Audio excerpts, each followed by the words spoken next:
نہیں ہے۔ السلام علیکم ناظرین، معمر قذافی ایک مرتبہ پھر حاضر ہے نیا دور کے پلیٹ فارم سے۔ ناظرین، آج ہمارے بڑے ہی پیارے گیسٹ منیب فاروق صاحب ہمارے ساتھ موجود ہیں، سینئر صحافی تجزیہ کار ہیں۔ السلام علیکم سر۔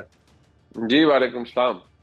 سر، سب سے پہلے ہمیں بتائیں نا کہ آپ کے پاس بڑی خبریں ہوتی ہیں کہ فیض حمید کا کون سا جرم تھا جس کی وجہ سے ان کو معافی نہیں مل سکی؟ بہت شکریہ آپ کا۔ دیکھیے ان کی جو چارج شیٹ ہے اس کے اندر تو کافی چیزیں جو آئی ایس پی آر کی پریس ریلیز میں آئی ہیں ان میں تو کافی چیزیں ہیں۔ آفیشیل سیکرٹ ایکٹ کی وائلیشن ہے، پالیٹکس کے اندر انوالومنٹ ایک معاملہ ہے، ابیوز آف اتھارٹی ایک معاملہ ہے، لاس ٹو پرسنز ایک معاملہ ہے، اس میں کافی چیزیں ہیں۔ لیکن جن چیزوں کی انویسٹیگیشن ہو رہی ہے وہ تو مئی 9 اور 25 مئی 2022 اور نومبر 2022 کے پروٹیسٹ بھی ہیں، اور اس میں ایک سازش بھی تھی جس کے تحت army chief general Asim Munir صاحب کی اپوائنٹمنٹ کو سیبوٹاج کرنے کی ایک کوشش تھی۔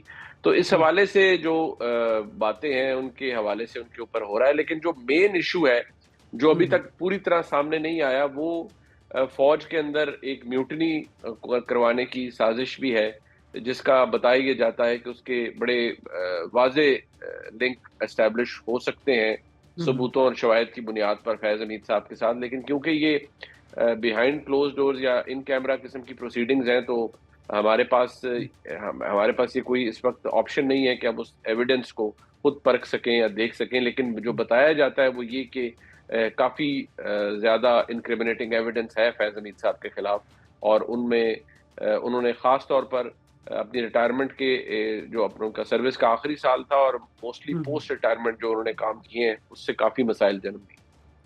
اچھا سر، یہ کیا نیکسس تھا عمران کا اور فیض کا؟ آپ نے شہزاد اکبر کے بارے میں بتایا تھا، تھوڑی سی جیو پہ بھی بات، اور منصور علی خان کے شو میں، اس کو بھی تھوڑا سا بتائیں نا، ہمیں بھی، ہمارے ناظرین کو تھوڑا سا اس سے گائیڈ۔ دیکھیے شہزاد اکبر صاحب تو خیر وہ ایڈوائزر تھے اکاؤنٹیبلٹی کے، اور شہزاد اکبر صاحب پہ بھی بڑا دباؤ تھا کہ وہ کیسز جو بنا رہے ہیں ان کیسز کے اندر سزائیں ہوں۔ جب شہباز شریف صاحب ایک دفعہ وہ ایک ہی طرح کا کیس نیب میں بھی تھا اور پھر ایف آئی اے کے پاس بھی تھا، تو شہزاد اکبر صاحب کے اوپر بڑا دباؤ تھا عمران خان صاحب کی طرف سے کہ کیوں شہباز شریف صاحب کو دوبارہ گرفتار نہیں کیا جا سکا اور ایف آئی اے کیوں نہیں کر پا رہی۔ شہزاد اکبر صاحب کو خود بھی وکیل ہیں تو وہ سمجھتے تھے اور وہ بتاتے بھی رہتے تھے کہ اتنا چیزیں آسان نہیں ہوتی۔ بہرحال شہزاد اکبر صاحب پریس کانفرنسز کرتے تھے جتنا وہ کر سکتے تھے، لیکن زیادہ سیٹ بیک وہ جو پوری تحریک انصاف کو اس وقت آیا جب این سی اے نے شہباز شریف صاحب کے معاملات کو کلیئر قرار دیا، وہ ایک بہت بڑا سیٹ بیک تھا شہزاد اکبر صاحب کے لیے۔ لیکن عمران خان صاحب کے لیے فیض حمید صاحب سمجھیں، وہ میں نے جیسے لفظ استعمال کیا تھا، وہ ہاٹ لائن پہ موجود ہوتے تھے کہ جو کام کوئی اور نہیں کر سکتا تھا وہ پھر فیض حمید صاحب کیا کرتے تھے عمران خان صاحب کے لیے۔ اور اس سے نہ صرف فیض حمید صاحب کو I think in the longer run اب نقصان ہو ہی رہا ہے، بلکہ میں سمجھتا ہوں کہ جس ادارے کے وہ سربراہ تھے اس ادارے کو بھی نقصان ہی پہنچایا انہوں نے، کوئی اچھی شہرت تو نہیں ہوئی۔ بالکل بالکل سر۔ سر، جب پی ٹی آئی کے پاس ٹائم تھا مذاکرات کا، اس ٹائم وہ کہتے تھے کہ ہم آرمی چیف یا فوج سے مذاکرات کریں گے، ہم گورنمنٹ سے یا جو حکومت میں لوگ بیٹھے ہیں ان سے مذاکرات نہیں کریں گے۔ اب کیا مجبوری نظر آئی ہے، کیا چیز نظر آئی ہے کہ جو پی ٹی آئی اب اسمبلی میں بھی جا رہی ہے اور مذاکرات کے لیے اب جسے کہتے ہیں کہ وہ آگے سے بالکل ہی کہہ رہے ہیں کہ بس مذاکرات ہو جائیں، کسی بھی طریقے سے ہو جائیں؟ دیکھیے قذافی صاحب، اس کی جو ڈیسپریشن ہے اس کی وجہ یہ ہے کہ تحریک انصاف کے پاس کوئی آپشن اس طرح سے نہیں ہے، لیوریج کوئی نہیں ہے۔ ہمیشہ یاد رکھیں نیگوسیشن سیاسی جماعتوں، اسٹیبلشمنٹ، گورنمنٹس کے درمیان ہوتی ہیں، تو جس جماعت کے پاس کوئی ہو لیوریج ہو وہ پھر اسے استعمال بھی کرتی ہے اور پھر اپنے ٹرمز کو ڈکٹیٹ بھی کراتی ہے۔ لیکن یہاں تو تحریک انصاف کا جو 26 نومبر 24 نومبر والی کال تھی وہ فیل ہوئی، پھر سول نافرمانی کا کوئی امپیکٹ نہیں، وہ پروڈکٹ بائیک آؤٹ کا جو کام یہ کر رہے ہیں اس میں کوئی اس کا کوئی بڑا امپیکٹ کچھ بھی نہیں آ رہا، بڑا کیا چھوٹا امپیکٹ بھی نہیں آ رہا، اور نہ ہی لوگ اتنے پاگل ہیں جو ترسیلات بھیجتے ہیں، وہ تو تمام پاکستانی ہیں اور وہ آرمی چیف کے تنخواہ والے اکاؤنٹ میں یا وزیر اعظم کے تنخواہ والے اکاؤنٹ میں پیسے نہیں بھیجتے، وہ تو بھیجتے ہیں اپنے پیاروں کو، گھر والوں کو۔ تو انہوں نے تو پیسے بھیجنے ہیں، وہ تو اپنے گھر والوں کے لیے محنت کر رہے ہیں باہر، جو بھی لوگ ہیں، اور ان کا بہت احترام ہے۔ لیکن یہ جو تمام کی باتیں کی گئی ہیں یہ سیلف ڈیفیٹنگ ہے، اور مجھے لگتا ہے ان کا نقصان تحریک انصاف کو ہوا ہے۔ تو اب ان کو یہ پتا ہے کہ ایک طرف فیض حمید صاحب والا معاملہ جو ہے وہ اس کو وہ پہیے لگ چکے ہیں، چارج شیٹ کر دیا گیا ہے اور معاملات ہو رہے ہیں، اور نقطے جوڑے جا سکتے ہیں شواہد کی بنیاد پر کہ عمران خان صاحب اور فیض حمید صاحب کا نیکسس تھا، گٹھ جوڑ تھا، جو کہ پریس ریلیز کے اندر بتایا بھی گیا ہے. تو اگر اس کے نقطے جڑ جاتے ہیں آن دا بیسس آف ایویڈنس، تو پھر تو عمران خان صاحب کے لیے بڑے مسائل ہوں گے. اور ایک طرف سپریم کورٹ کے اندر سویلینز کا، فوجی کورٹ کے اندر ٹرائل کے حوالے سے جو پروسیڈنگز ہیں وہ بھی چل رہی ہیں، وہ دوبارہ چلنا شروع ہو گئی ہیں.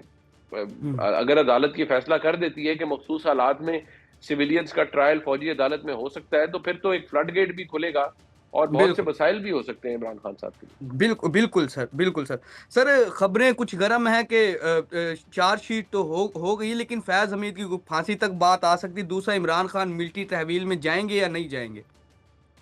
دیکھیے یہ فیصلہ تو بہرحال ملٹری کورٹ کے اندر ہوگا کہ اگر تو میوٹنی کا چارج اسٹیبلش ہو سکتا ہے، ہو جاتا ہے، تو اس کی تو کیپٹل پنشمنٹ بھی ہے، اس کی لائف سینٹینس بھی ہے، 10 سال بھی ہو سکتی ہے، 14 سال بھی ہو سکتی ہے. لیکن اب دیکھنا یہ ہے کہ اگر پاکستان آرمی ایکٹ کا 21D ابھی بھی انٹیکٹ ہے، اور اگر عدالت نے یہ پابندی ہٹا دی کہ سویلینز کا ٹرائل مخصوص حالات میں ہو سکتا ہے، تو پھر تو اگر یہ بات ثابت ہوتی ہے، اگر ایویڈنس، میں دوبارہ کہوں گا، اگر شواہد کی بنیاد پر یہ بات ثابت ہوتی ہے کہ فیض حمید صاحب یہ سب کچھ عمران خان صاحب کی ایما پر کر رہے تھے، اور فیض حمید صاحب پر جو چارج ہے وہ ریولٹ پیدا کرنے کی کوشش کا ہے، پرووک کرنے کی کوشش کا ہے، میوٹنی کرانے کی کوشش کا ہے فوج کے اندر، جو 9 مئی کو تو فوج ایک میوٹنی کی فیلڈ کوشش قرار دے چکی ہے. تو اگر یہ سب کچھ فیض حمید صاحب کر رہے تھے شواہد کی بنیاد پر ثابت ہو سکتا ہے، اور اگر یہ بات شواہد کی بنیاد پر ثابت ہو سکتی ہے کہ عمران خان صاحب ان سے جڑے ہوئے تھے، تو پھر تو بہت سے مسائل ہیں. پھر اس کو ہم رد نہیں کر سکتے، اس امکان کو کہ عمران خان صاحب کا پاکستان آرمی ایکٹ کے تحت ٹرائل ہو سکتا ہے. لیکن یہ کہنا آسان ہے، کرنا بہت مشکل ہے. اس میں بہت سا ریاستی کیپٹل ایگزاسٹ ہوتا ہے. اور جو تحریک انصاف کی اس وقت دیکھیے پری کنڈیشن ختم کر کے ڈائلاگ کے لیے بات کرنا، ایک فٹافٹ جلد بازی میں شروع ہو جانا کہ بات کرنی ہے، اس کے پیچھے کہیں نہ کہیں چھپا ہوا خوف ہے کہ معاملات خراب ہو رہے ہیں، ان کو مزید خراب نہیں ہونے دینا. ٹھیک ہے سر. سر یہ عمران خان کو جس طرح آپ بھی بتا رہے ہیں، اور اگر یہ عمران خان کو ملٹری کورٹس میں لے گئے تو پھر کیا سزا ہو سکتی عمران خان کو؟ اگر وہاں تک بات پہنچ گئی کہ ملٹری کورٹس تک جائیں گے عمران خان، تو پھر کہاں تک آگے بات پہنچ سکتی ہے، جا سکتی ہے؟ دیکھیے یہ تو اب ڈیسائیڈ کرنے والی بات ہے عدالت کی جانب سے. فیصل واڈا صاحب نے بات کی اور میں نے کہا جی کہ ٹھیک ہے، انہوں نے کہا ہے کہ جی دعا کریں عمران خان صاحب یا فیض حمید صاحب کو پھانسی کی سزا نہ ہو. فیض حمید صاحب تو دیکھیں سبجیکٹ تھے پاکستان آرمی کا نا، وہ تو ایک فارمر لیفٹیننٹ جنرل ہیں، سابق DGIS ہیں، 2 کورز انہوں نے کمانڈ کی ہوئی ہیں، تو وہ تو ایک مین سبجیکٹ ہے. عمران خان صاحب اگر ثابت ہوتا ہے کہ وہ بیٹمنٹ میں، تو مجھے ذاتی طور پر نہیں لگتا کہ کوئی اتنی ہارش پنشمنٹ ہو سکتی ہے. لیکن پھر بھی سزا تو سزا ہوتی ہے، بے شک وہ 1 سال کی ہو، 10 کی ہو، 3 کی ہو. لیکن میں دوبارہ کہوں گا یہ تمام کلیمز ہیں جو ہمارے سامنے ہیں. شواہد کیا کہتے ہیں، فیصلہ کنوکشن آرڈر میں فیض حمید صاحب کی کیا آتا ہے، اور کیا وہ فیصلہ شواہد کنیکٹ کر جاتے ہیں عمران خان صاحب سے، پھر اندازہ ہوگا کہ معاملہ کہاں جائے گا. معاملہ کہاں جائے گا. ٹھیک ہے سر. سر میرا آخری کویشچن ہے، آپ بزی بھی ہیں اور دوبارہ تھینکس کہ آپ نے ٹائم دیا. آخری سوال میرا یہ ہے کہ ٹرمپ کے آنے سے عمران خان کے لیے کچھ آسانیاں ہوں گی؟ کیا وہ باہر آ سکتے ہیں؟ کیونکہ کچھ لوگ کہہ رہے ہیں کہ شاید ٹرمپ کے آنے سے عمران خان اس سے بعد باہر بھی آ جائیں.